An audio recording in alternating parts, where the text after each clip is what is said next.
Merlin is the BBC series 2008 show, so I watched it when I was like 9, and it probably ended when I was like 11 or 12. So I was like the exact age range to enjoy this show. And I like how, as I was looking into like information about Merlin, I have the Chrome extension that's like the Shimigami eyes, which all it does is just if the link has been marked as transphobic, it'll be red. So all the BBC links are like red. all this all this Merlin information is very transphobic. But Arthur says trans rights in the show. I'll get. Don't worry, I'll get to that scene. I'm going to start. I'm going to start with my little intro into the first episode, and then we'll go from there, talking about all my favorite parts of this just incredible show. I'm gonna just recap the whole first episode, but I'm not gonna do every episode because that would be gratuitous. So basically, um, the conceit of this show is is adapting the classic King Arthur myth in books, but as like a prequel. So it's like Merlin before he's an old wizard, and instead of King Arthur, it's Prince Arthur, and we don't have the Knights of the Round Table, but like throughout the series we meet them for the first time, and like it's about how Merlin like he's the apprentice who learns to become the wizard that we'll see in the show, and you get questions answered like, oh, how did the sword and the stone end up in the stone to start with? And that's basically the conceit of the show, which it kind of fails to do, but we'll get to that. I don't know if anyone has actually read these original books they come from, or like, but I think there's like some books that are like pretty well loved of the story. It's like Sherlock Holmes. Anyone can write Sherlock Holmes or Robin Hood. Yeah.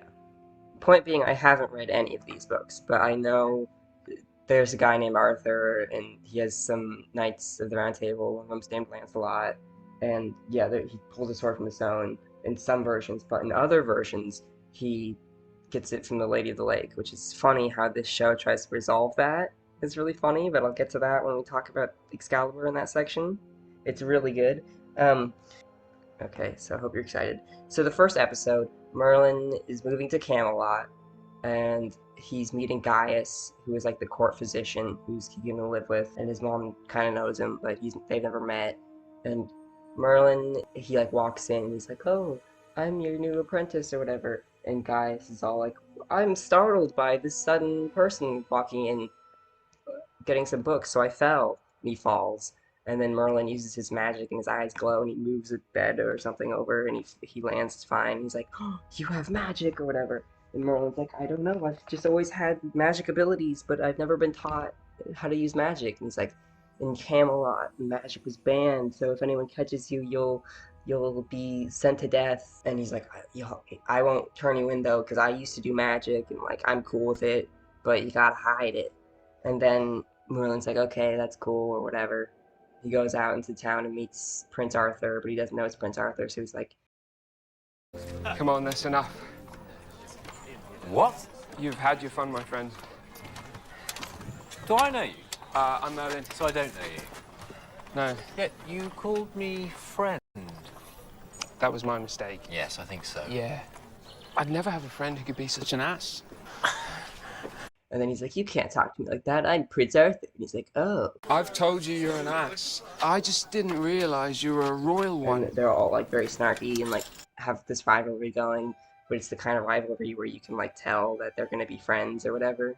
And they have a fun little fight scene where Merlin uses magic, and of course nobody notices because magic's banned. Merlin, he starts hearing the voices in his head, and it turns out to be a dragon that's speaking to him magically. Yeah, there's a dragon that's like tied up underneath Camelot. So he's gonna go down there to see the dragon that got chained up, and there's like guards or whatever, and he slips past them extremely easily, and you're like, okay, it's weirdly easy. And throughout the series, he goes to see this dragon like almost in every episode, and you're like, how many times did they fall for the exact same trick where he's like, "There's a noise over there, better go check it out," and then he just slips past, and they're like, "Wow, this dragon is like the least well protected dragon of all time." Although in this show's defense, I think he has like magic chains locking him down, which is why he can't break out. So it doesn't really matter if anyone breaks in there. But it is funny how consistently Merlin just doesn't get caught doing that. So he meets the dragon, and the dragon has the most badass dragon voice ever, and it has like a almost like a reverse echo on it. How small you are for such a great destiny. Why? What do you mean? What destiny? Your gift, Merlin, was given to you for a reason. And it's amazing. And the CGI is terrible, but if I'm gonna rewatch a nostalgic 2008 show, I'm gonna want that pristine old style bad CGI. Cause like this show, you're not watching this show because it's like holds up. You're watching the show because it's camp and classic, you know? It's nostalgic. It's got that fun kind of doesn't take itself too seriously vibes to it. And I think that's really the quintessential what's to be loved about Merlin the show. So he talks to the dragon, and the dragon's all like, "You're Merlin. You'll be a great warlock. Your job is your fate or whatever is to help Prince Arthur become king, and he will unite all the different kingdoms of the land, and he will free all the magic users, and we won't have to be subjugated anymore, and we'll all be free, and it'll be great. And that's why you gotta do it." And then Merlin's like, No way, no. No, there must be another Arthur, because this one's an idiot. Perhaps it's your destiny to change that. and that's like, by the end of the series, you're expecting that's what's gonna happen, right? Like, oh, Merlin's gonna give Arthur advice, and he's gonna help him, and he's gonna use his magic secretly so he'll accomplish all his great goals, and then in the end, he'll unite all the people of the land, and that'll be the show. And you're like, okay, so like, the thing that makes the show fun is the fact that Merlin can't show that he's using magic. So it's like kind of like this kind of rewriting of history where you're like, oh, you've read the Arthurian tales of all the cool stuff Arthur was doing, but little did you know, behind the scenes, Merlin was pulling all the strings, and he was like setting everything up so that Arthur could go on his great adventures. So like, Arthur's the great, strong adventurer, but Merlin's like the smart one behind the scenes, and like, you know, maybe Arthur's got Excalibur and he pulled it from the stone, but who do you think enchanted Excalibur? Who do you think put it in the stone? Now you get to see all the fun behind the scenes stuff that happened and get to understand Arthur's adventure from a new perspective. And that's what you're expecting to happen, but that's not actually what happens. What happens is that you see Merlin's adventure, and then Merlin's adventure just then gets attributed to Prince Arthur. So you're never actually seeing Prince, or at least very rarely seeing Prince Arthur actually go on an adventure aided by Merlin, and just constantly seeing Merlin going on an adventure while Prince Arthur is just this complete himbo being guided around without realizing it and being like super arrogant about it. And then at the end, after Merlin does all the work, he's like, "Good job, Arthur." And he's like, what, I guess I did a good job. I have no objections to this." So then Merlin saves Prince Arthur's life in the first episode, and the king, who's like the evil guy who hates wizards, is like, "You saved my son. I'll give you a job at the royal palace to thank you," even though he already has a job at the royal palace helping Gaius. And his job is to be Arthur's assistant and his servant, and so that's why he's always around Arthur or whatever.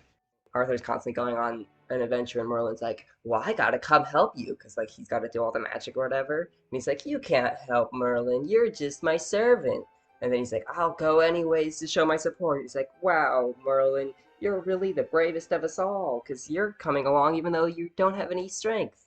And then like it's funny because he's actually the only one that's doing anything, and they all suck. So that's the intro to the show. That's what it's built on. Then comes every other episode, which follows almost the exact same formula, at least for the first two seasons.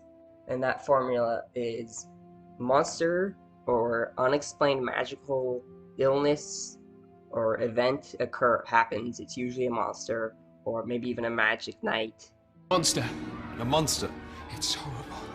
Or a wizard, something magical shows up in Camelot, and it's just destroying Camelot. And they're all the knights are like, "What are we gonna do? It's destroying Camelot." And then Gaius is like, I know a thing or two about magic. Not that I'm magic or anything.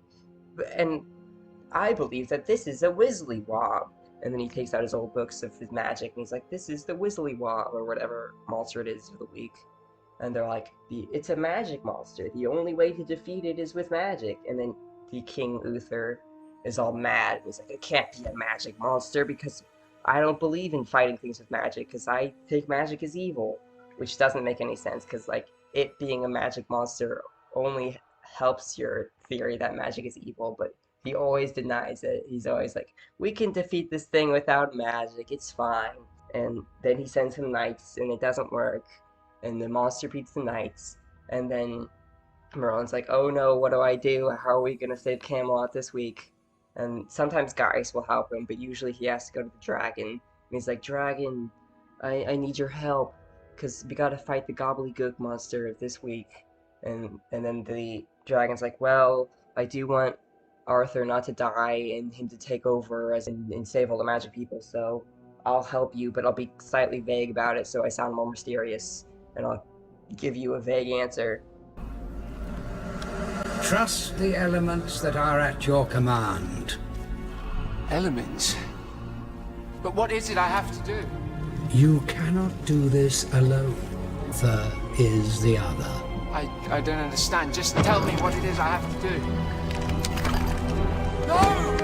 Then Merlin will be like, I have the answer, but how am I supposed to use my magic without getting caught? Because the conceit of the show is that I can't get caught, because if like magic was allowed, it would be really easy to defeat every single threat, because my magic has almost no limits.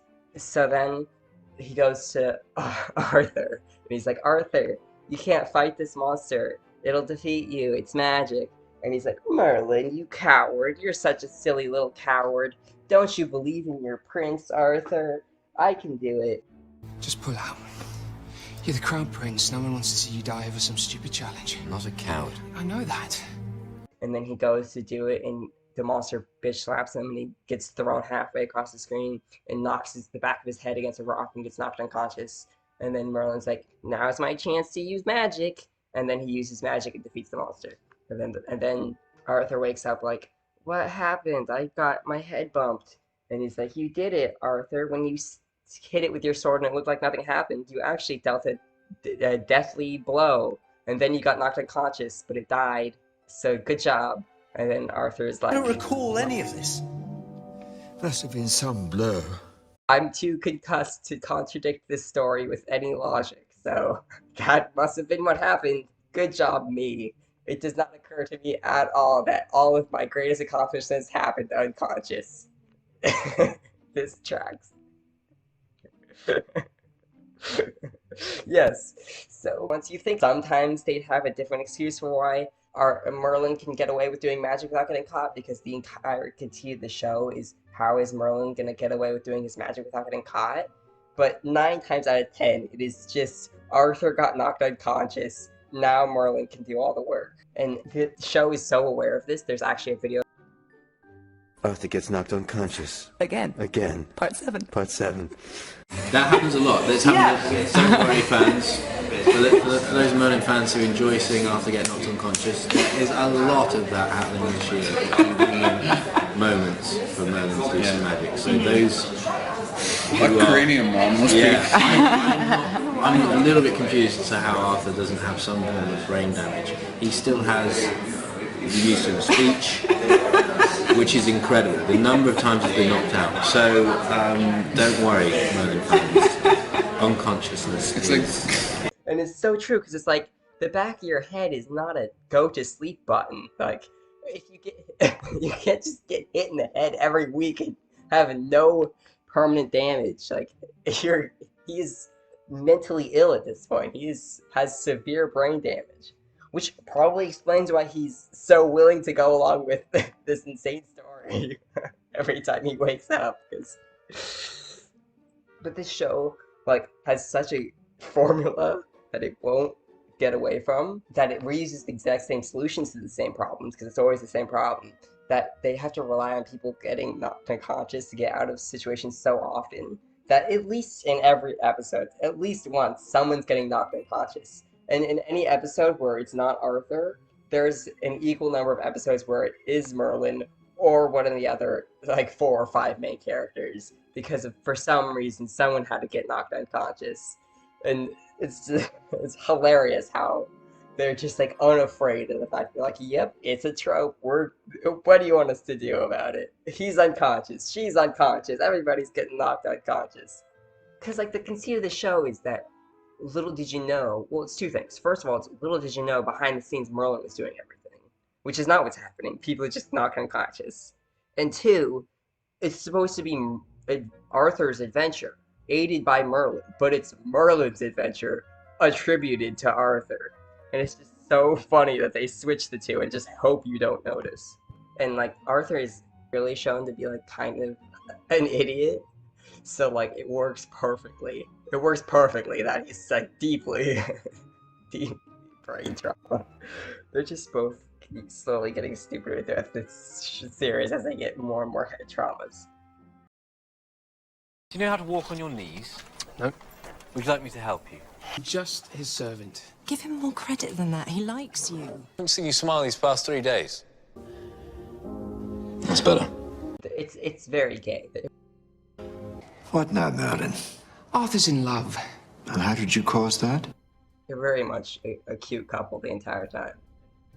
Now this is the part where I segue into the episodes that actually include Merlin using his magic in fun and interesting ways to solve the problem that doesn't involve someone being concussed while Merlin does all the work, or the only other alternative of Merlin just casts a spell next to someone but it's kind of on his breath so they don't notice. Okay, so The Witchfinder is, in my opinion, in the top 10 episodes. In this episode, Merlin does a little magic because he's bored, and someone's like, oh no, magic's being done. There's magic in Camelot.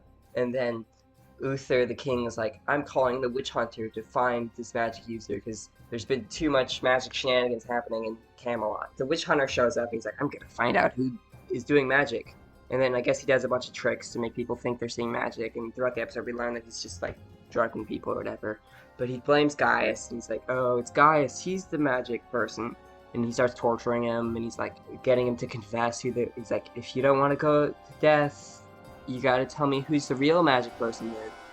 And he goes to their chambers, which is like also Merlin's chambers, and he finds some magic bracelet, and he's like, that's why he thinks it's Gaius or whatever.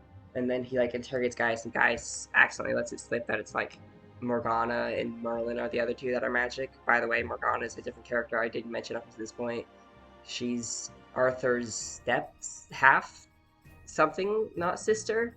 I think she's just adopted by his dad, but they're not actually related. Anyways, she can like see the future sometimes, kind of, but at this point in the series, she just thinks it's weird dreams. Gaius is like, oh, Treated his ward, I protected his only son. You've treated his ward?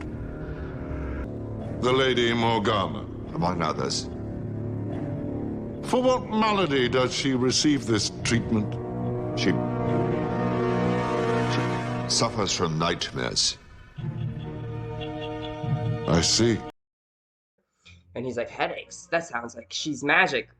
Which is like, makes no sense, but somehow he's right. And then, anyways, Merlin's like, oh, well, no, I can't use magic to fix this situation, because, like, magic is what they're all looking for, you know? I'll get caught or whatever. And I can't just, like, kill the witch hunter, because that's not going to fix anything. So they actually wrote themselves into a corner where they have to actually come up with an interesting solution other than everyone's concussed. So I guess he's talking to Gaius, and he's like, why did they think it was you guys? And he's like, oh, I covered for you because they found your magic bracelet. And he's like, that's not mine. He's like, oh, it was planted then. And then so Merlin gets the idea to just plant a bunch of magic shit into the witch hunter's house, or into his quarters or whatever. And then he's like trying to prove the witch hunter like is faking everything. And he's like, look, he used drugs to like fake all these people's hallucinations to think they were seeing magic and blah blah blah. And then Uther's like, I don't believe it. He's like, really? Well, let's search his quarters then. And then he's like, you know what? Why not? And then they search his quarters and find like 10 million of those like bracelets, like the same bracelet that they found in his quarters. And they're like, wow, he's really magic. And then I think Merlin makes him throw up like a frog or something. And they're like, damn, He was the magic guy this whole time. Honestly, Merlin, the toad was a step too far. I know. You should have seen the look in his face. Beautiful episode. Wonderful conclusion. And then they reuse. There's a lot of ideas they reuse.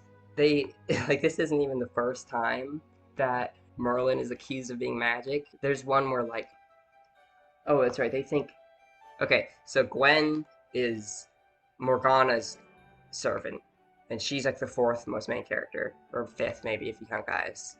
What is that strange smelling potion? It's just a bit of product. And her dad is being accused of witchcraft because who cares? And then Merlin busts in. It was me. It was me who used magic to kill Gwen's father.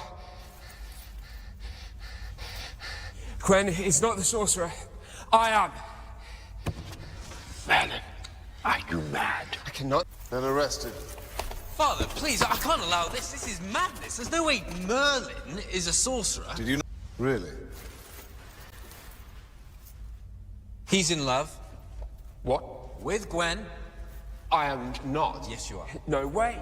I saw you yesterday with that flower she'd given you. But I'm not in love with her. It's all right.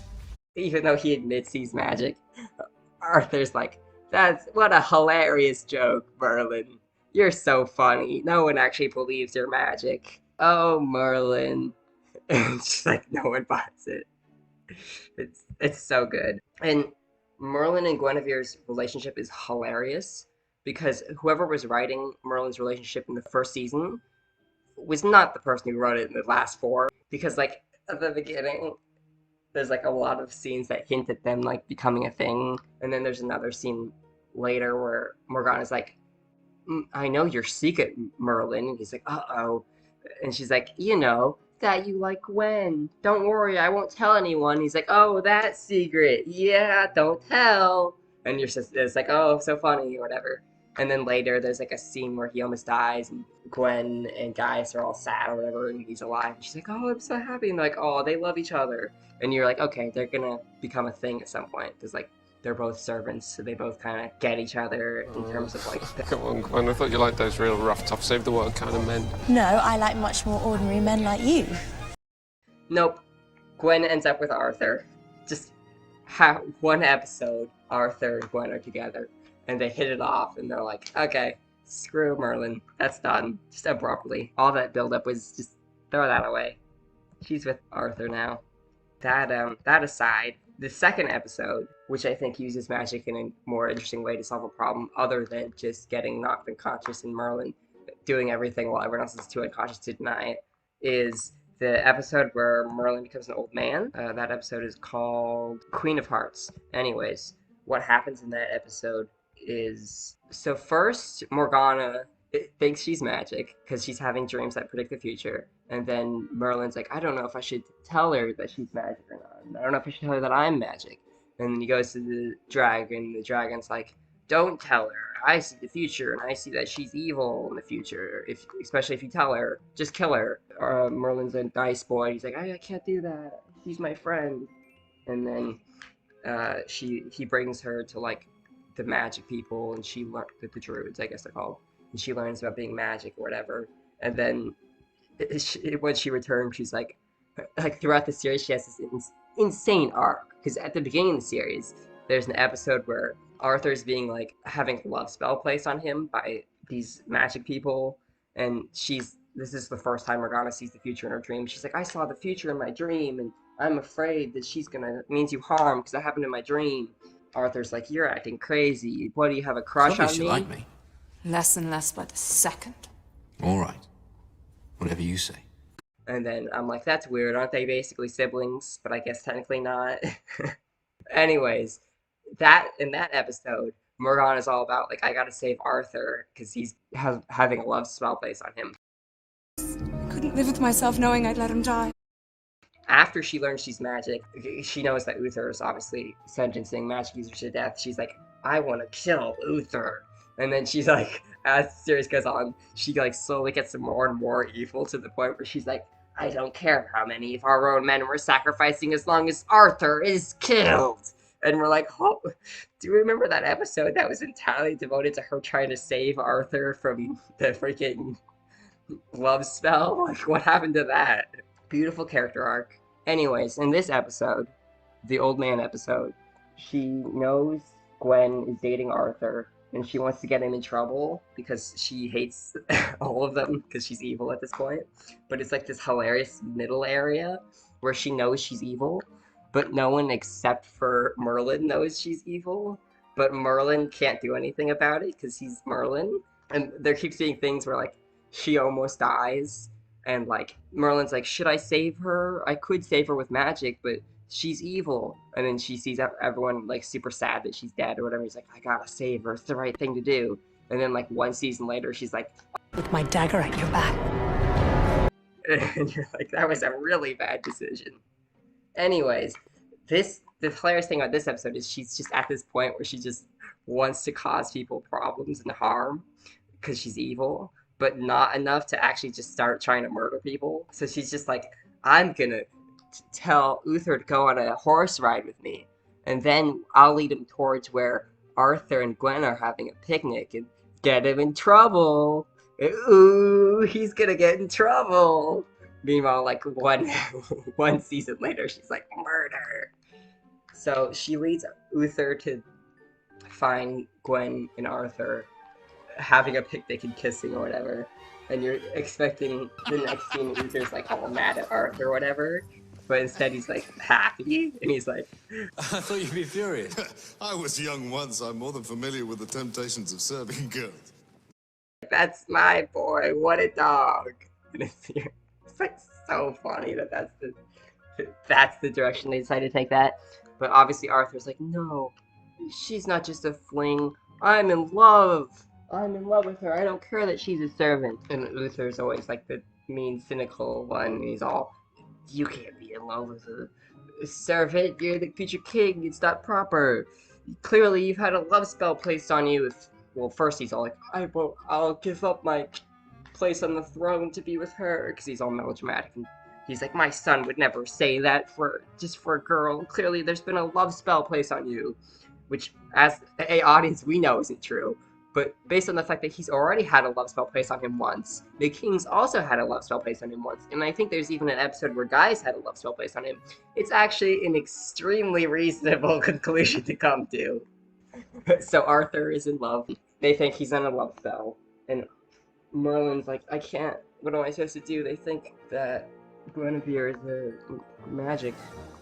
So his solution is to disguise himself with an old man spell so that he can't be recognized. Then go into Arthur's chambers and put down the potion for a love spell. Get caught, do it very obviously, get caught. And then when he's brought to the king, be like, I put the potion on Arthur so he'd fall in love, just to cause chaos in the royal family, because I hate the royal family because I'm magic. And then he'll be like, You, Uther Pendragon, are stupid, arrogant, old tyrant! Hold your tongue. And you, oh, I have heard how you mistreat your servants. and then they're like, okay, sentence him to death. And then his plan is just to escape at that point and to disappear. And then they're like, now no one's gonna kill Gwen because now I've taken the blame for everything. And you can tell that they just like love this idea because when Merlin's an old man, he can just like say whatever. Because usually throughout the show, Merlin's like very two-faced, which is weird because he's like very nice and wholesome, but he's obviously constantly lying about not being magic and being fine with all the people who hate magic. But when he's old man Merlin, he can just feel free to be like, you all suck and are idiots. So it's very freeing to see old man Merlin, and you can tell the writers really liked old man Merlin because he doesn't show up until season 3. So you would think it's just not a power that's needed that often. But after that episode, he shows up like 5 or 6 more times. So you're like, they're just like, you know what? That was funny. Do that again. Do that again. Bring him back. Anyways, he escapes, and then he can't change back because the magic's too strong. Because when he did the spell, Gaius was like, that magic's very strong, be careful, because obviously whenever something like that happens, his advice is always right. And he's like, I can't change you back. And then Gaius has to make a potion, and he gives it to him at the last second. And he's like running away, and he turns the corner, and everyone runs, and they just see Merlin there because he's changed back, and like, where did the old man go? And Merlin's got like a grumbly old man voice. He's He went that way. and they're like, okay, Merlin. Anyways, I bring up that episode because A, it's funny how obviously they liked that idea and like changed the kinds of things Merlin would do after that, just so that they could write in more old man scenes. But secondly, because one of the very few times where no one gets knocked unconscious to solve the issue. So, yeah, those are the two episodes that I think are good examples of Merlin actually using his magic in fun and interesting ways to solve the problem, which is why I talked about those two. Now we're going to segue into the episodes where Merlin does not use his magic in a fun and interesting way, and they just write around the fact that he's using magic. And the most beautiful example of that, Eye of the Phoenix, also known as the Fisher King episode. And this episode perfectly encapsulates all of the issues with this show. And by issues, I mean beautiful, beautiful tropes. So in this episode, Uther's like, you're gonna be king soon, which means you gotta go on this special adventure that proves you're a true adventurer and you have what it takes to be king. And so you gotta pick your magical item and go on an adventure to get it. And he's like, I choose this magical trident that's never been mentioned before this episode, but it's very important. And they're like, wow, the magic trident that's never been mentioned before this episode. That's pretty cool that you would choose that as your adventure, because that's a tough adventure to go on to get that trident. And he's like, only you can go on this adventure, Arthur. It's very, very important because it's your proving yourself to be good, to be king. So you can't get any help. That's a very important rule. And Merlin's like, I gotta go help him because that's my whole gimmick of the show is that I go help Arthur. And then when he's on his way there, he runs into one of the knights that aren't the Knights of the Round Table yet, but they're clearly going to be the Knights of the Round Table eventually because they have the name of the episode of the Knight of the Round Table. And he's like, oh, hey. Oh, yeah, Gawain. Right, his name is Gawain, the knight that helps him, or he will be a knight. Which is really weird because Arthur's love interest is Gwen. So there's Gwen and Gawain, which are like very close to each other. So he's like, I love you, Gawain. And you're like, Gwen? Which was that? And it's funny too because they follow this trope where all of the people who will be the Knights of the Round Table flirt with Gwen at first on their first episode, and Lancelot does it, and then Gawain does it, and you're like, Gawain is flirting with Gwen. That would be the most confusing couple of all time. Like, thank God that never went anywhere. Anyways, Merlin finds Gawain. Gawain's like, I'll help you help Arthur. And so they go to the, they follow him on his adventure, and then they go to the temple or whatever that he's trying to get to. A bunch of stuff happens that I'm skipping over because it doesn't matter at all to the point I'm making. And then there's a bunch of wyverns there, and at this point in the series, I'll circle back around to this, but Merlin's gained the ability to talk to dragons, and he can command dragons. So all the wyverns, they're like, those are descendant from dragons, so it still counts. And Merlin's like, don't, like, go away, don't attack, and they don't attack. And it's really funny how they keep writing in dragon-like enemies for Merlin to use his, like, command dragons power on, because they gave him that power, but they shouldn't be doing that, because it's the most underwhelming power ever, because every time it's just a dragon shows up and he's like, don't, and they're like, that's it, we can't, and you're like, he did it. Anyways, he's like, go away, dragons, and they go away. And then, basically in this episode, there's some big thing where we're gonna give Arthur a special bracelet that like drains his powers, and that's the biggest thing that he has to get over, but it doesn't matter for the point that I'm making, because Merlin shows up and he destroys the bracelet, and he's like saves him from all the monsters or whatever, and he's like, Merlin, I was supposed to do this alone, you idiot. And Merlin's like, yeah, but I saved your life, you idiot. And then they both continue on forward to like the room where the trident's supposed to be in, and then the writer's like, shit, this is where Merlin needs to be alone, but we don't want to just knock out Arthur again because there's no monsters. So they just have the door closed behind Merlin as he walks in, like drop down, but it drops down perfectly perfectly separating the one person who does have magic from the two people who don't know that he has magic. And throughout the series, there's the other knight, Lancelot, learns that Merlin has magic. And for some reason, whenever everyone gets concussed and Lancelot's there, Lancelot doesn't get concussed. But when everyone gets concussed and the knight that doesn't know he has magic, he ends up being on the concussed side.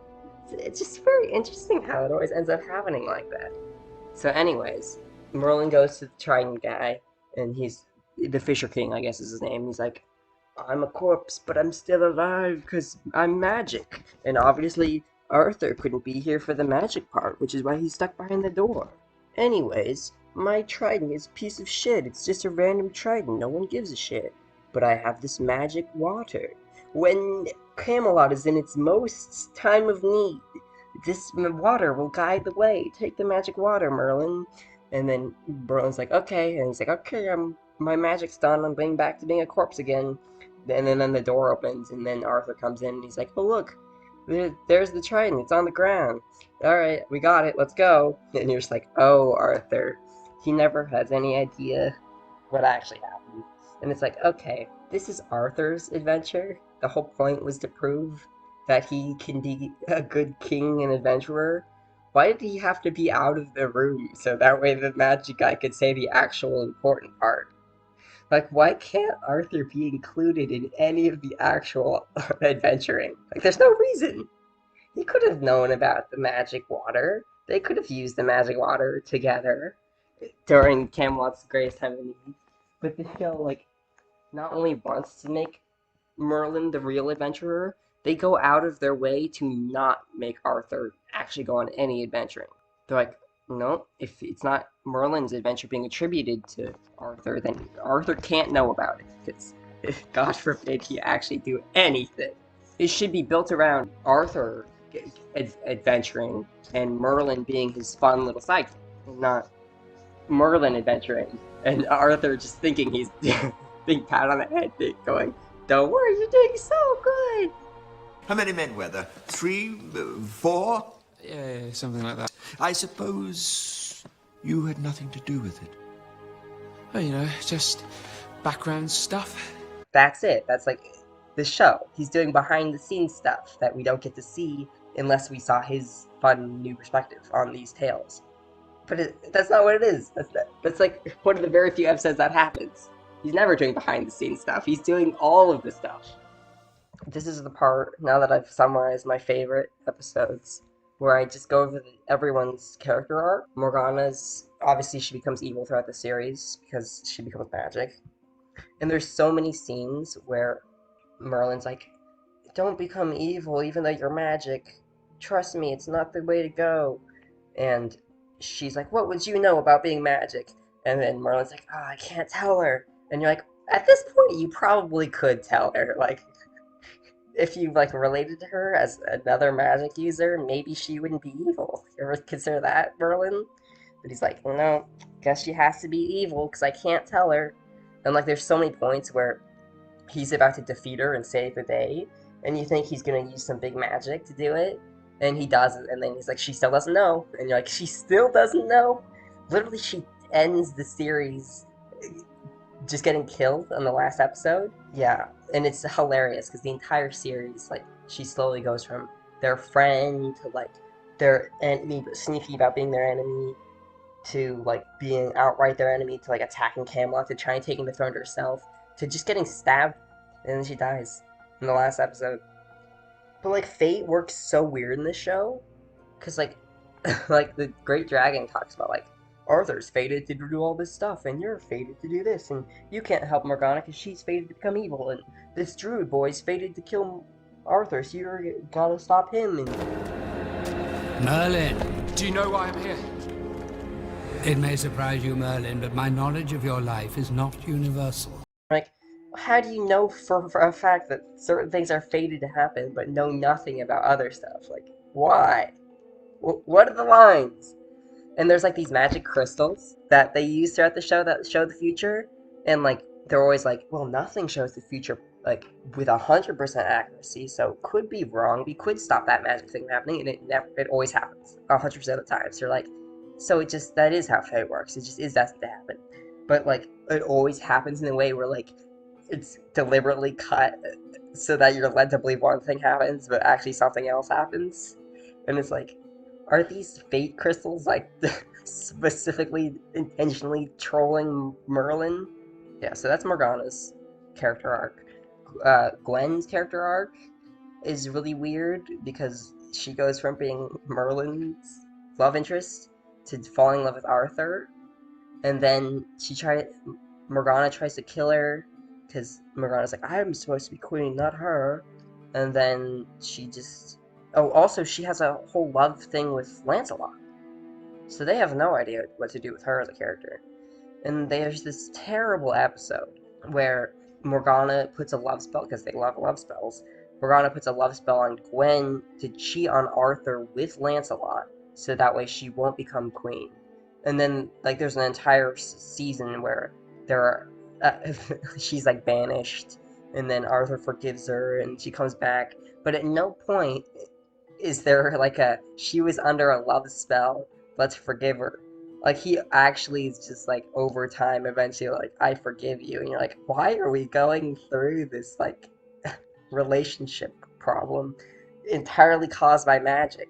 And it being treated on both sides like an actual character failure. That's Gwen. Yeah, that's Gwen's character. Guys, so he just makes potions and... Well, they're not potions, it's not magic. They're just, like, ailments or whatever to fix anyone who's sick. And he's, like, friends with the king, kind of. And like, as the series goes on, we see that they, like, have a trusting bond or whatever. Gaius' character arc, I already mentioned, he keeps almost dying, and he keeps being like, or I love being your mentor character, but now is my time to give you a dramatic death. And then they're like, we saved him. You never gave me love interest. And I wanted to mention Morgause. Any other person making this video would probably not even mention her, because she's a fairly minor villain. But she's my favorite villain in the show, so I'm going to talk about her anyways. So the first episode she shows up in, she, like, breaks into Camelot as a knight and throws her gauntlet at the royal palace to challenge Arthur, which, by the way, is not even the first time that exact set of events happens. She's literally ripping off the Black Knight. He already did that exact same thing. And then Arthur and her fight, and she beats him, which is already, she's badass for that. And then she's like, you gotta come to this time at this place, or I'll kill you right now. Arthur's like, yeah, I'll do it. And she's like, okay, I'll spare you. She's like, okay, I won, I'm outie. And then he's talking with Merlin. Merlin's like, oh, you don't have to actually go, though, because, like, she's gone now. And he's like, I'm Arthur, I'm the one who's always about honor and glory and chivalry, so of course I'm gonna have to go do it. And Merlin's like, alright, I'll come along, because that's my thing. And they go, and then she's there, and she looks totally like a badass boss bitch, and she's like... That must have been how she defeated me. She was using magic. It didn't look like she was. And what would you know about magic, Merlin? Nothing. Put your head on the thing, and I'll cut off your head with this axe. And he does it, and she's like, you really are a man of your word. Like, you would let me cut off your head just because you promised. Like, you've earned my respect. And then she's like, I'll show you a vision of your dead mother, but only if you want. And he's like, of course I want to see her. And then he sees her, and she's like, by the way, good to see you, but I want to mention the fact that you were conceived using magic, and then because magic takes a life for a life, the magic killed me, so that's why I died, actually, and that's why Uther hates magic. But also, you were born of magic, so it's really hypocritical that he hates magic, because he loves you, and he's been lying to you your whole life. Okay, bye! And then, so Arthur's all disturbed, and he goes back to Camelot, and you're like, wait a second, like, this soldier, awesome sorceress lady is not a villain. First of all, she had the opportunity to kill Arthur and didn't. And then she just showed him a vision of true shit because she thought he should know that. So you're like, okay, she's a hero. She's a good guy. Then Arthur is, like, confronting his dad, and they're yelling or whatever. And he's like, he lied to me. And he's like, it's not true. She's a sorceress. She's just confused you. And then Merlin's like, oh no, if he kills his dad, he's not going to become a good king and a good man because he's so fucked up. So he's like, your dad's right. She just was tricking you. he's like, swear to me, Dad. And Uther's like, gives like this like non-answer where he's like, There isn't a day passes that I don't wish that she was still alive. I could never have done anything to hurt her. where you're like, okay, that doesn't actually really address the whole did you use magic to conceive me thing, but it's good enough for Arthur, and that's how the episode ends. And the funniest thing is I'm a child watching this, right? And after that episode, I'm like, oh my god, like he was conceived with magic or whatever. That's a cool reveal. And then my brother is like, what? He said he didn't do that. Like he promised to his dad promised that it wasn't what happened. And I'm like, what? How would you possibly believe that? Like that was the most clearly lying thing ever. I honestly could not believe that he thought that that's what that was. And later in the series, he does talk to Gaius about it, and yeah, it is true. So I as a child was right. Child me gets vindication. So yeah, that episode ends with them just fine with her existing, I guess, because they don't go back or anything. And then we later learn that Morgana's magic. She learns she's magic. We talk about that, and she's like, "I'm your sister or half sister because we have the same mother, but your dad's Uther." Which I guess does mean she has half-sisters with Arthur, which again is weird. Anyways, yeah, I guess Uther just sleeps around or something. That never explained. So at that point, she becomes a villain, and she's like trying to kill Uther and take over Camelot. But if you really think about it, like there's multiple episodes where Uther's probably gonna die, and Merlin goes to the dragon like, "What should we do?" And the dragon's like, Nothing. What do you mean? "Let him die. We hate him. He persecutes us. Like, don't be pro Uther. He sucks." And usually Merlin's like, "Oh, but that's murder if I just kill him, and I'm a good boy." And also, if he dies to magic, Arthur's gonna be not very fond of magic as king. So like, let's let him die a more natural death at some other point, which is a fair point. But Morgause's plan is just to install Morgana as queen, which is an equally valid solution because she also is magic and won't persecute magic people. And really the only reason we dislike her plan is because the dragon told Merlin that Arthur is the one once and future true king of Camelot. But like, it's not like she knows that or has any reason to believe that. So from her perspective, like, she's completely justified. And when she does try and attack Camelot, she like puts everyone to sleep and then tries to kill the king. And it's like, that's like the least violent way to do that. Like, she's completely justified. And I think eventually as the series goes on, she gets a bit more evil. But it's always like fun evil, and she's always very cool about it. So she's very easy to just be like, she can win. I'm fine with that. And then she gets a badass face scar when she fights Merlin and almost dies. And so she just becomes more badass as the series goes on.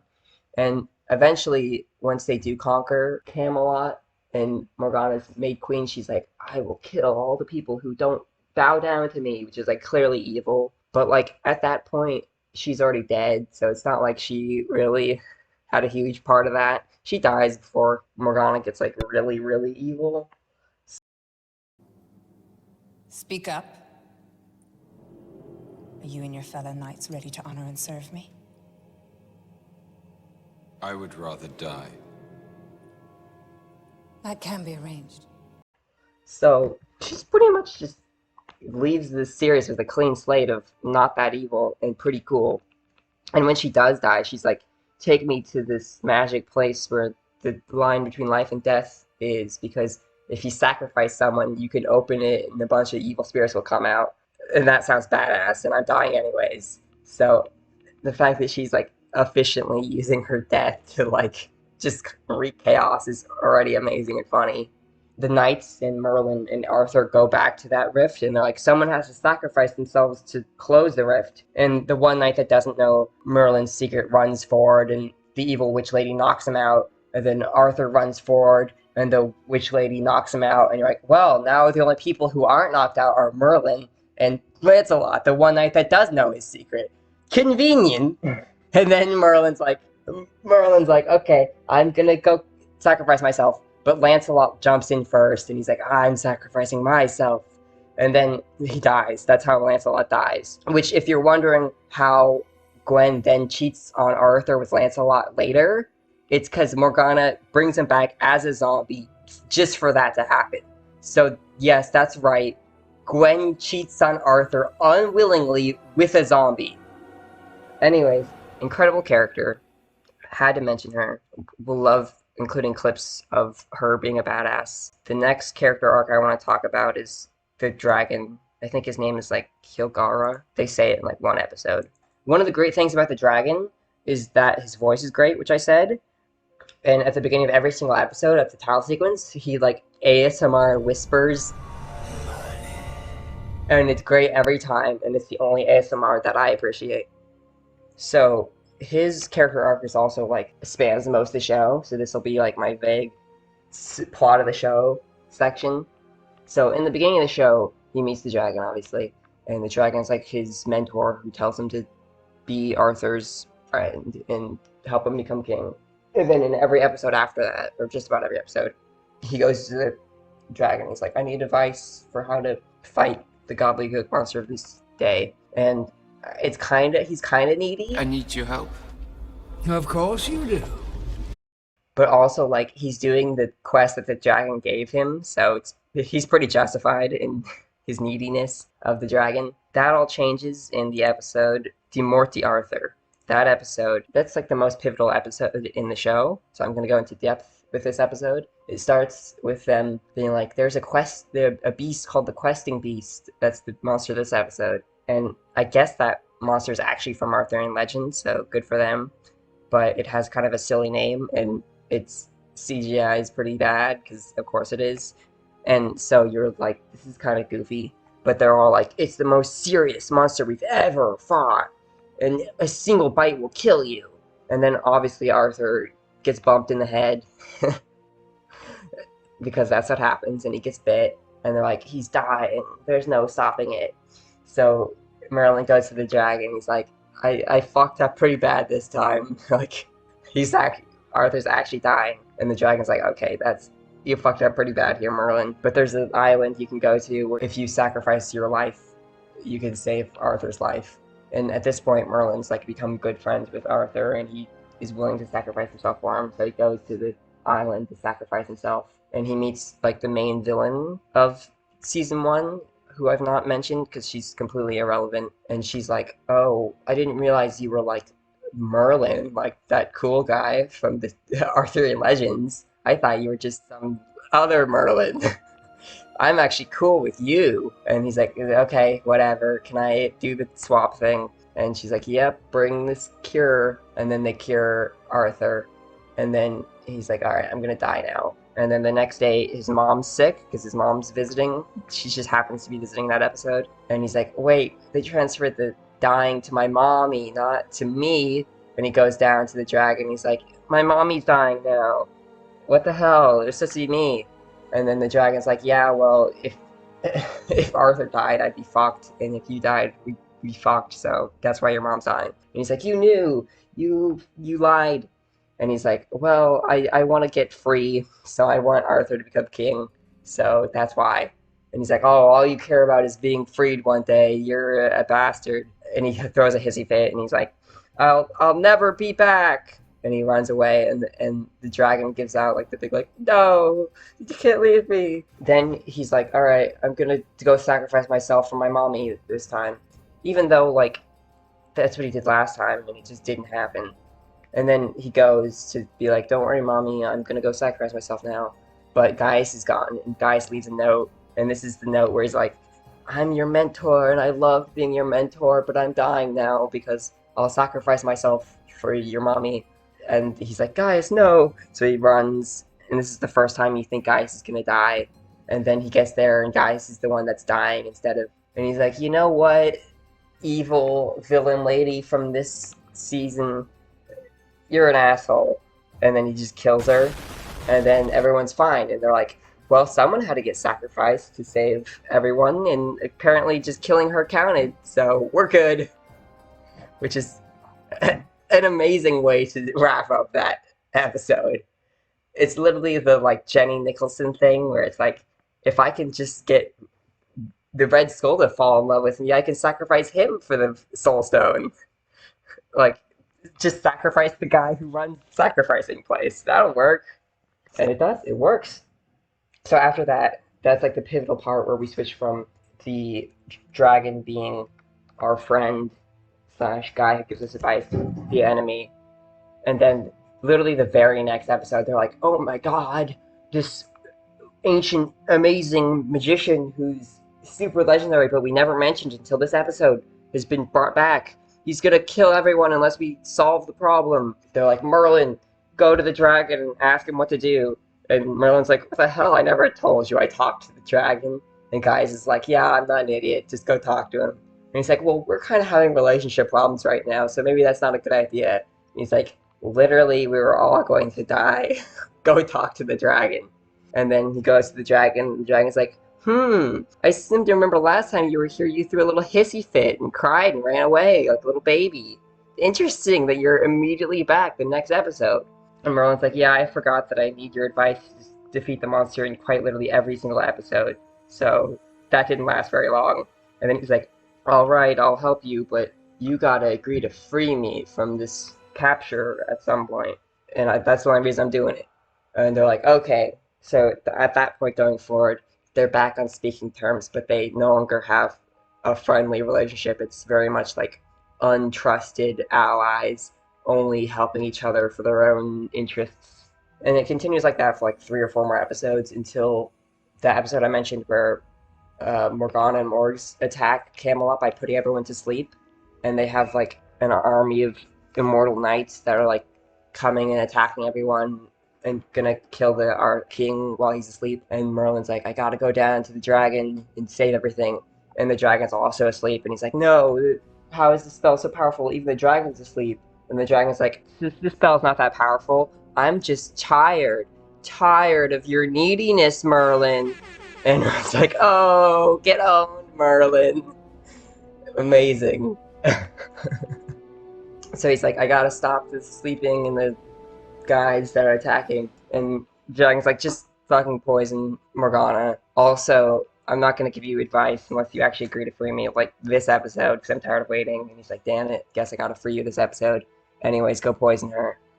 And then he's like, I'm conflicted because I can't poison Morgana because she's still our friend at this point, but she's becoming an evil. And so he poisons her, and then Morg shows up, and she's like, you poisoned her. I can make an antidote with magic, but I gotta know what kind of poison it is. And he's like, ooh, you gotta call off the sleeping spell in the nights, and I'll tell you. And she's like, oh, deal. And then they do the deal, and Morgana's saved. Morgause actually does reverse the sleeping spell, so she keeps her word. More proof that she's not that bad of a person. You would think Morgana's like evil now and a villain, but she still like sneaks back into like the royal palace and pretends just to be a good guy, and only Merlin knows she's evil. And there's like a scene where like she's like planning to kill Arthur, and Merlin's like, Because I don't understand how anyone would want to hurt their friends. No, you just poison them. and you're like, wait a second, like, you can't be like, you're killing Arthur. Well, you tried to kill me. Like, you both made attempts on each other's lives. You're past the point of bickering about it. Like, just try and kill each other at this point. And so this is the episode where he has to free the dragon. And this episode got spoiled for me as a child because my dad's friend, like he's a family friend, we were over at his house, and he pirates everything. And he's like a super pirate. Like, he gets shows like before they're even aired. And he's like, it came out that we were watching Merlin. And he's like, oh yeah, you guys are watching Merlin. Like, I pirated the whole season. And he's like, yeah. And they're like, oh, like, we're still watching it live, like, as it's airing. And he's like, oh, so have you got to the part where the dragon gets freed yet? And we're like, spoilers! What the hell? So the fact that the dragon gets freed got spoiled to me as a child. But I'm pretty sure it was at the point where he's like, you gotta agree to do it. So, like, it was clearly coming. And we were like, don't tell us what happens. So in that episode, at the end, Merlin goes down with his magic, he breaks the chains, and then he's like, you gotta promise me before I break the chains you're not gonna attack Camelot. And he's like, we already made our promises. I'm not no adsies now. He frees him and he immediately starts attacking Camelot. And you're like, oh god. So next episode, he's just indiscriminately destroying Camelot.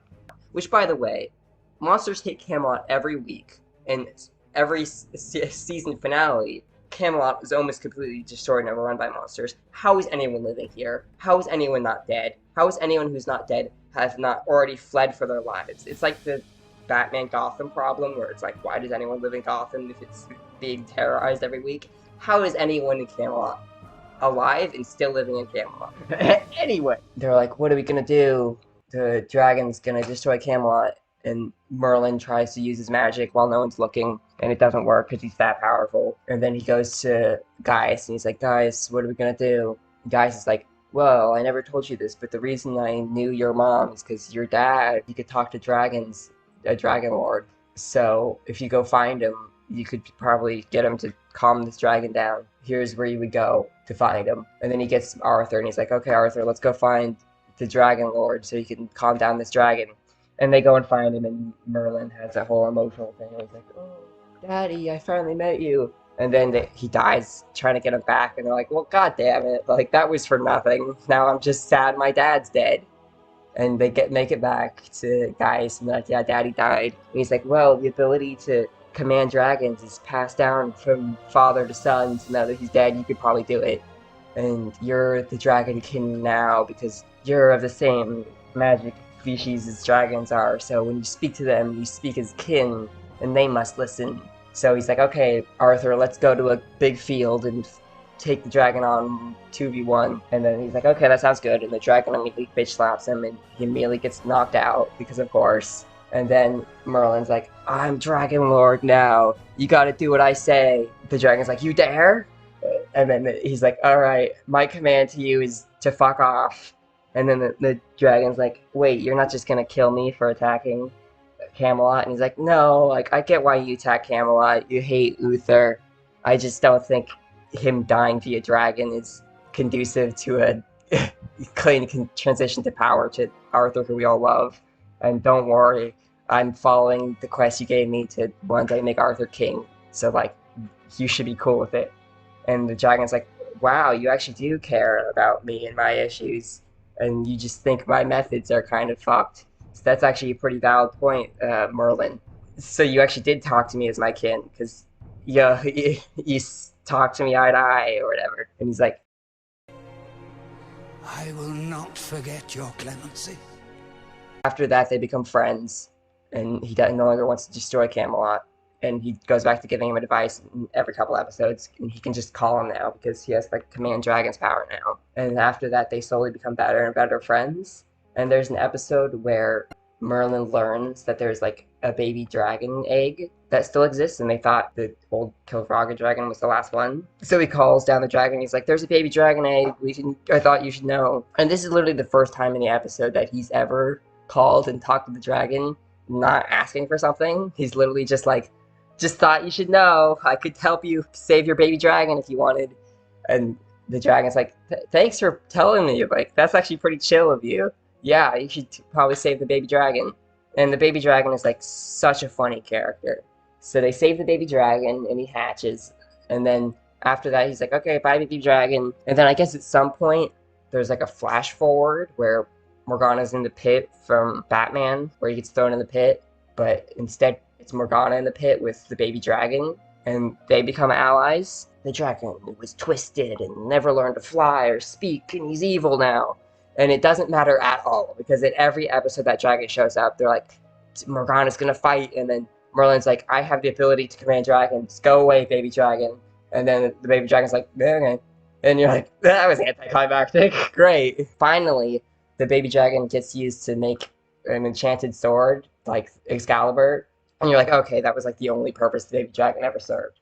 And then there's the last episode, Morgana gets killed, and you're like, what happened to the baby dragon then? And like, they never find it. They never like bring it back to the good side. At the end of the series, the old dragon's like, I'm old now. I'm gonna die soon, but I love you. We're friends. And then you're like, okay. And like, you would think he'd be like, I'm gonna take care of this baby dragon for you. But no, he's just like, fuck off, baby dragon. You're annoying. And then he just never finds it again. It's just gone. And you're like, okay, fuck the baby dragon, I guess. Anyways, Merlin and the dragon's relationship is the only one that actually like has dimensions to it and changes throughout the series, because they go from like kind of mentor to villain to friends. And honestly, I think the reason I wanted to talk about it is because I think it kind of brings up like what makes Merlin as a character so special, which is that like he's actually not really that violent, even though he fights a lot of monsters. Like whenever there's a solution that involves him just like talking it out and being cool, he goes for it. And he's constantly saving people that are evil just because he feels bad. And like in a show about magic adventuring, you would expect it to be like He-Man, where it's just like buff guy defeats all the monsters. But really, if anyone, Arthur is the He-Man of this show, and he's an idiot. What happened? You dealt him a mortal blow. He's gone. Yeah. You did it. And Merlin's the one doing everything, and he's the nerdy one. So you kind of get the sense of like, oh, like I can relate to this. Like I'm not the buff one, I'm the nerdy one. Merlin's very sensitive, and he cries, and I think it's very sweet that he solves the main issue with the dragon through like, you've granted me clemency. So yeah, Merlin is like the anti-toxic masculinity character. Truly, Merlin is my beloved, and this is my segue into talking about the episode where Merlin falls in love. So this episode, there's like a girl in a cage. Merlin's like, oh no, she's got caught being a magic druid. I'll save her. And then Gaius is like, I don't know, she could be dangerous, because my advice is always right, even though there's no reason to assume she's dangerous. And then at night he goes in and breaks her out and hides her in like the catacombs underneath Camelot. And then he's like nice to her or whatever, and she's very sheltered and very scared. And then he goes to Camelot and like steals Arthur's lunch, and there's lots of silly shenanigans. No, you didn't. Merlin, I had 2 drumsticks. Maybe it fell on the floor.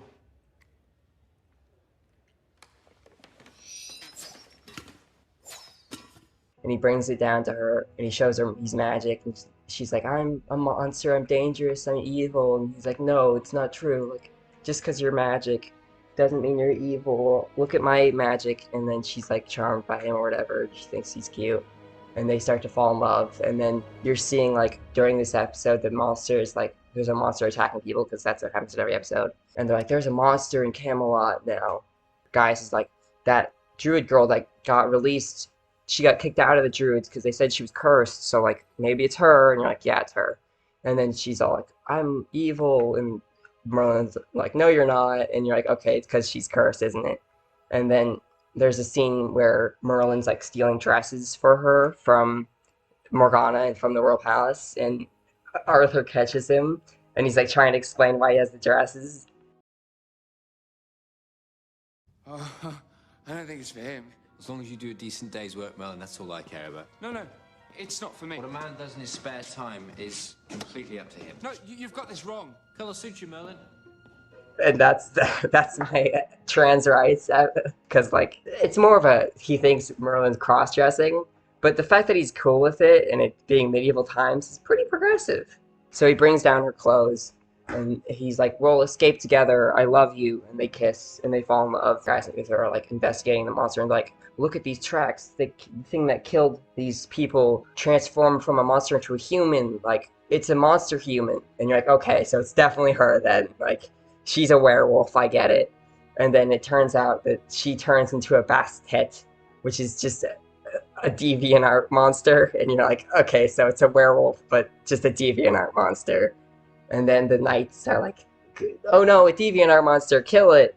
And they, for once, they actually do kill it, and they deliver a deadly blow, and it flies away with a deadly blow. And like, that was a deadly blow, it'll die. And you just have to imagine, in Arthur's mind, he's like, that's it, that's when I delivered the deadly blow and it flew away and I wasn't unconscious this time. This must be what happens every time when I get knocked unconscious. It all finally makes sense. But of course, it's the only time he can actually be awake for it, because it's the only time where we actually don't want him to kill the monster. So she tries to fly to like Lake Avalon, which is like the healing lake or whatever, but she dies. And Merlin's very sad about it. And you'd expect like, it's one episode, so you're like, that was a cute episode where he had a crush on a girl and they kissed. But like, a season later, they'll give him a new love interest. And no, they just straight up never give him another love interest. Unless you count Merlin and Arthur falling in love, but the writers will never confirm that one. Which, like, if adding another love interest 2 episodes later would cheapen this episode, the fact that Merlin is never falls in love again, like, enriches it so much, because you're like, wow, he, like, literally committed to this woman for life. Like, never again will he love. You already saved me. You made me feel loved. So that's her. That's that episode. Now, back to my point about Merlin stealing all of Arthur's adventures. I'm gonna do a brief summary of all the episodes in which Excalibur is in, just because Excalibur is obviously the most iconic Arthurian just aspect of the story. So the first episode with Excalibur is the Black Knight episode, and it starts with the Black Knight breaking into Camelot and throwing his glove at the ground and being like, challenge me or whatever, which is the exact same thing Morgause does 3 episodes later, like I was saying. And one random knight's like, I'll accept your challenge, Dark Knight, and then he dies and he loses the challenge. And then a second knight's like, I'll do it, I'll take over. And then he stabs the Black Knight, but the Black Knight doesn't even flinch. And they're like, whoa, this seems like he's a magic knight then. The Black Knight kills him. And then Arthur's like, it's my turn, I'm the strongest of everyone, I'll do it. And then Arthur's like trying to defeat the Black Knight, and he's like, he doesn't sleep, he doesn't eat, he doesn't even take damage when he gets hit, so like clearly he's a magic. And the guy's just like, he's a wraith or whatever. And then he goes to the library and he reads that the only way to defeat an undead monster is with a sword enchanted by a dragon's breath. So he goes down to the dragon. This is early in the series, before the dragon's freed. And he's like, okay, dragon, I need you to enchant this sword. I got it from the blacksmith. And the dragon's like, if I enchant a sword, it's going to be like the most powerful sword of all time because I'm just that cool. So you gotta promise me no one evil is gonna use it, because if someone evil uses it, it's good. Things are gonna go very bad very quickly. And he's like, okay, I promise. And he's like, I only trust it with Arthur because he's the once the future king. And maybe you, but mostly Arthur. And they agree, and they enchant the sword. And by the way, this sword never once in the entire series is called Excalibur. And it's like, why? Just call it Excalibur. So he brings the sword, and then Arthur's like, I'm going through with this. I don't care if I die.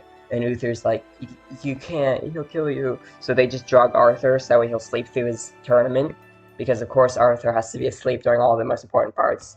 And Uther's like, I'll take over because I'll die for my son. And then he takes the sword, and then Merlin's like, no, actually I got that sword like specifically for Arthur. Uther's like, that's a strange thing to say, I'm using this sword, it looks cool. And then he uses the sword and defeats the Black Knight. Merlin goes back to the dragon. He's like, okay, good news. We defeated the Black Knight. That's all cool. Kind of bad news. The guy you hate, Uther, used the sword.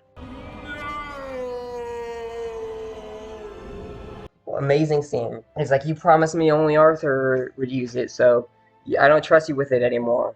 Go throw it somewhere where no one can get it. And then so he goes to the lake and he throws it in the lake. And you're like, okay, that's how it ends up in the lake, so that the lady of the lake can give it to him. That's the origin of Excalibur. So the season finale of season like 2 or 3, Camelot's completely taken over by Morgause and Morgana, and they have an army that's like immortal because they put their blood in the cup of life, which means they're immortal forever. And they're like, we can't defeat them, they're immortal. And Arthur and Merlin and some other main characters are like hiding out in a little ditch like outside of Camelot, and they're all starving to death. And Guys is like, give the rations to the knights who can actually help and not me. I'll die as a sacrifice, even though I'm not gonna die because I never die. And that's like the third time you think Guys is gonna die for the greater good, but doesn't. Merlin's like, this is Camelot's time of greatest need. That means I gotta use the water that the Fisher King gave me from the Fisher King episode where he gave me the water.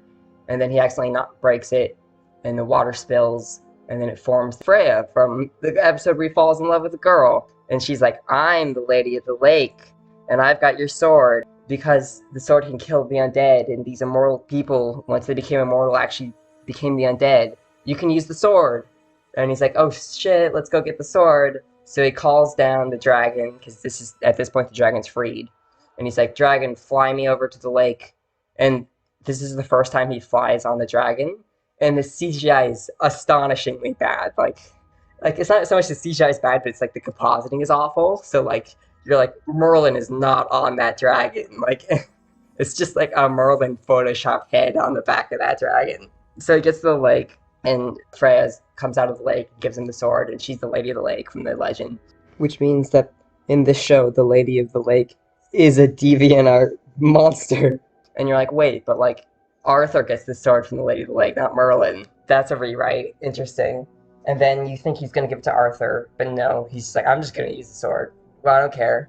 So they go back to Camelot with Excalibur, and every time he touches anyone with his sword, they instantly explode, which is incredible. So he's like exploding people getting in there, and he gets to the Cup of the Life, and he knocks it over, and all their blood spills out, and he's like, they're not immortal anymore, Merlin saved us all. And from Arthur's perspective, he's like, man, these guys were really hard to fight because they're immortal, up until one point where Merlin wasn't here, and then suddenly they became very easy to fight. Interesting. Anyways, so after that, the dragon's like, okay, you used Excalibur, but I still don't want it to fall into the wrong hands, so go hide it somewhere. That's when Merlin's like, I'll just stick it in a rock and I'll use magic to fuse it together. And you're like, oh, so like that's how it ends up in the rock, and that's now the setup for the actual story is done. And our sequel has explained how Excalibur got the stone. Then, a season later, guess what happens? Camelot gets taken over by Morgana's army again, and they have to leave Camelot again. Arthur's all like, I'm sad because I failed as a king because we got conquered again. And then Merlin's like, Arthur seems kind of pretty down about this one. So he brings him to where Excalibur is, and he's like, you know, there's this story about this sword and the stone, and if anyone pulls it, it means they're going to be the bestest king of all time. Try pulling it, and then Arthur pulls it from the stone. He's like, oh dang, I guess I am going to be a good king. And then they go back and they fight, and the army isn't immortal this time, so the fact that Arthur is using Excalibur just doesn't matter at all. He quite literally only uses Excalibur because it'll make him feel better. And then after that, Merlin just takes Excalibur back because he needs it to like fight a random witch lady or whatever, and he just keeps it for the rest of the series. So you're like, so the only time Arthur really used Excalibur was just to make him feel better, like to make him feel included. They're like, look, it's Merlin's awesome sword, and Merlin's awesome adventure, but if it makes you feel better, you can hold on to it for one adventure. It'll make you feel like you're actually doing something, Arthur. Don't worry. You're definitely helping. Merlin gets Excalibur from the Lady of the Lake, but Arthur gets it from the stone, which is weird because they still wrote in the Lady of the Lake thing, because that happens in the legend. But it doesn't happen in the legend because Merlin's the one who gets it. So it's like, why did you halfway do it, but not commit? And I always thought it was weird when he takes it from the lake and leaves it in the sword, because it's like, why even have it in the lake if that's not going to be your origin for how the sword got there? And also, if this whole series is supposed to be prequel to the Arthurian legend, then how come he pulls out Excalibur during the show? Like, it's no longer an origin story, it's just the story. And as the series goes on, the reason why I said it fails to be a good prequel to the books is because the show ends, spoilers alert, with Arthur dying, and him being like, he did it, he accomplished all his goals, and you're like, wait, so this isn't a prequel to the books, it's just a retelling, but also everyone's younger. And you can tell, like, when the series started, they were like, it's the origin, so that's how Excalibur got in the lake, and then like they got another season, they're like, okay, we gotta write more, let's put it in the stone, now that's how it got in the stone, that's the origin. And then they had to do another season, like, fuck it, we've passed the origin story point at this point, we just need to retell the whole story. Speaking of the last episode, I was literally on Twitter like probably like a month ago at this point, and there was a Ask Reddit that was like, what last episode ruined the show for you? And like so many of the answers were Merlin. I'm like, I didn't even know the show was that popular. Let's just talk about the last episode.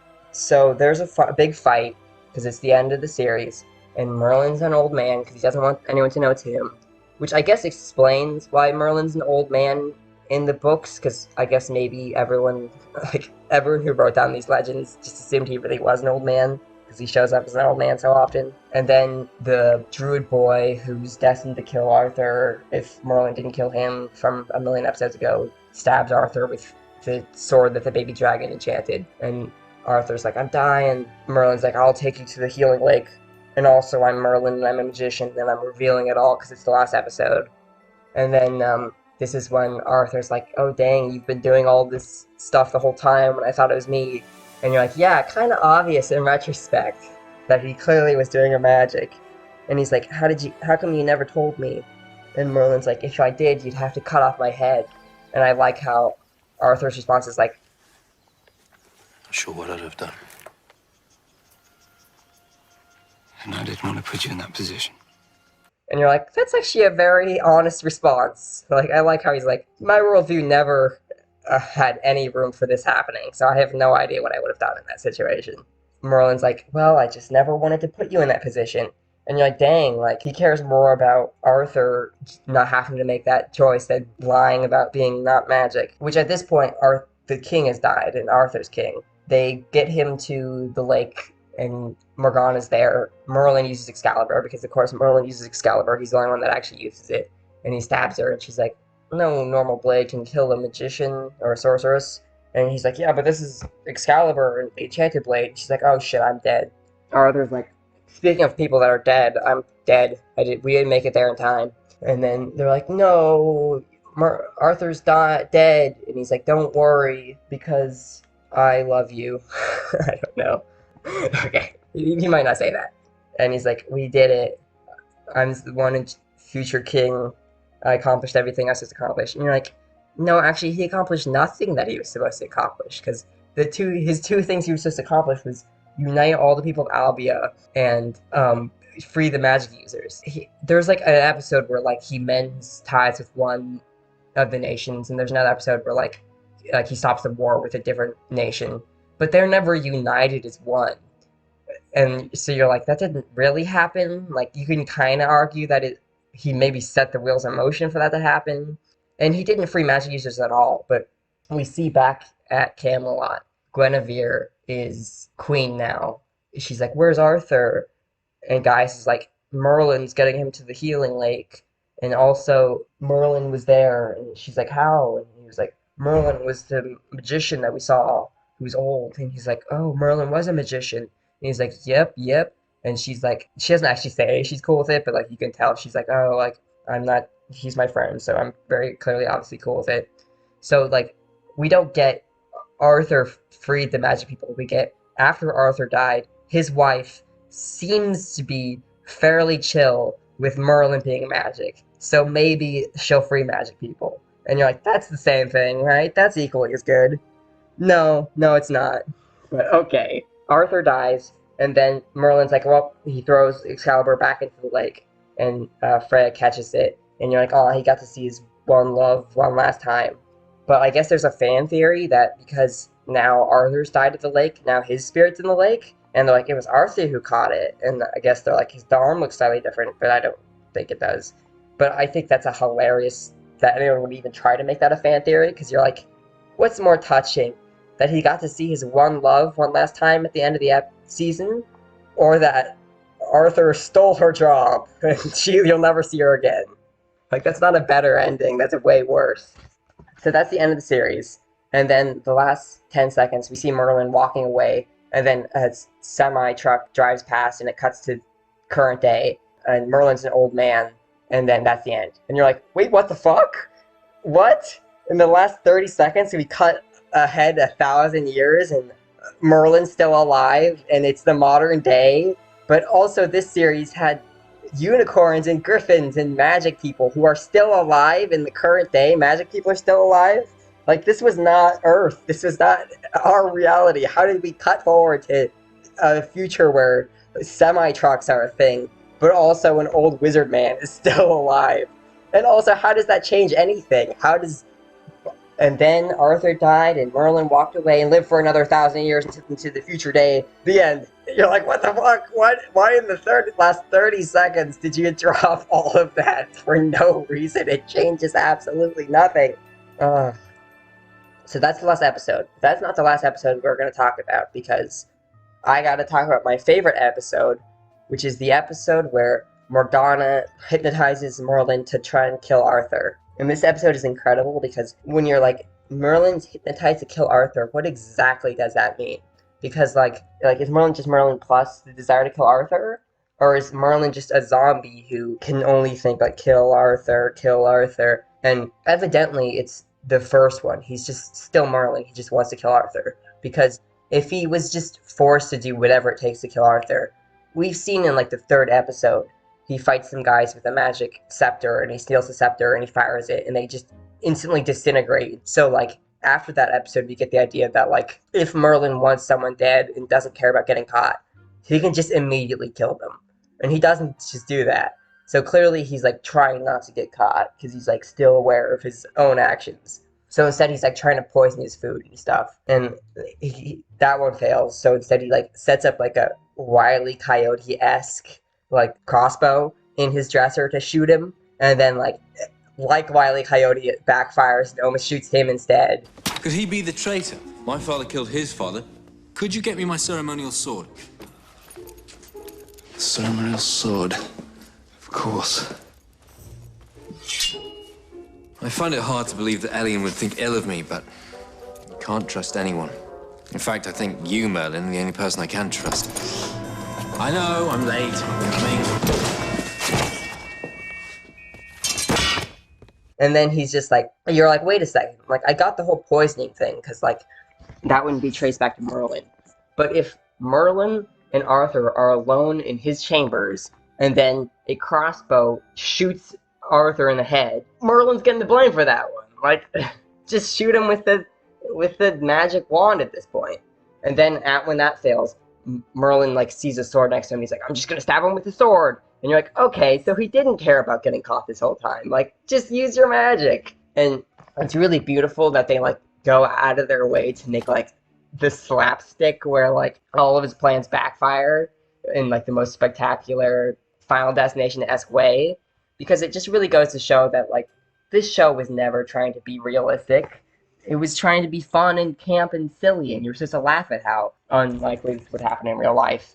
So, like, you were never laughing at this show for this entire video. You were laughing with it. It's aware. It loves the fact that it's silly camp. Job is actually to kill Arthur. Driving you mad, is he? Not for much longer. And the fact that this episode exists proves that it loves the fact that it's silly camp. So that's why it's my favorite episode. The show is camp and I love it. That's the video. That's all I got.